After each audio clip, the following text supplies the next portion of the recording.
我覺得用心經營係好重要嘅，無論係對同事定係對病人，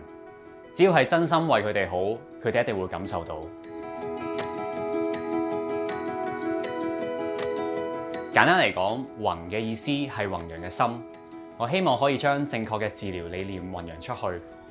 我哋弘道牙科有3不：不強硬推銷、不多餘治療，同埋不向質素妥協。道嘅意思係道義。我認為喺牙科上邊冇標準答案，只有最適合病人嘅治療。而英文嘅 Logos Dental 當中嘅 Logos 其實係希臘文道理嘅意思，但係我更加中意佢另外一個含義，即係話語嘅意思。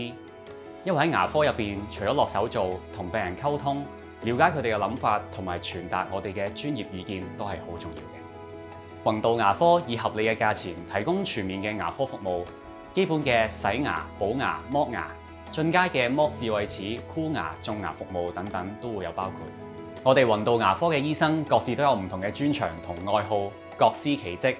例如我自己中意做口腔手術，經常會去海外進修最新嘅技術，例如 All-on-4 全口重建，依家已經可以24小時之內完成，包括剝牙、種牙同埋裝戴臨時假牙。呢項技術有20幾年歷史，由一位葡萄牙牙醫發揚光大，而家已經非常成熟同埋安全，可以大大縮短病人冇牙嘅過渡期。但係香港嚟講都未話好普及。除此之外，我哋弘道牙科嘅設備亦都相當與時並進，包括3D 立體電腦掃描、30倍放大顯微鏡、口腔掃描儀、口腔雷射等等。一間診所可以完成晒所有進階嘅治療。診所嘅消毒同環境我哋都非常重視，有高溫高壓滅菌嘅消毒爐、空氣清新機同埋臭氧淨水系統，令病人安心放心。作為香港牙醫，我都好感恩我哋有嚴格嘅監管制度，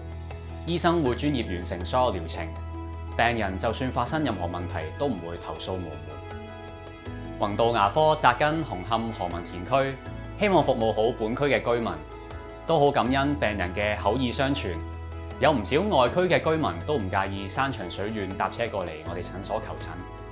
我哋希望可以俾更加多市民認識我哋弘道牙科，幫到更加多有需要嘅病人。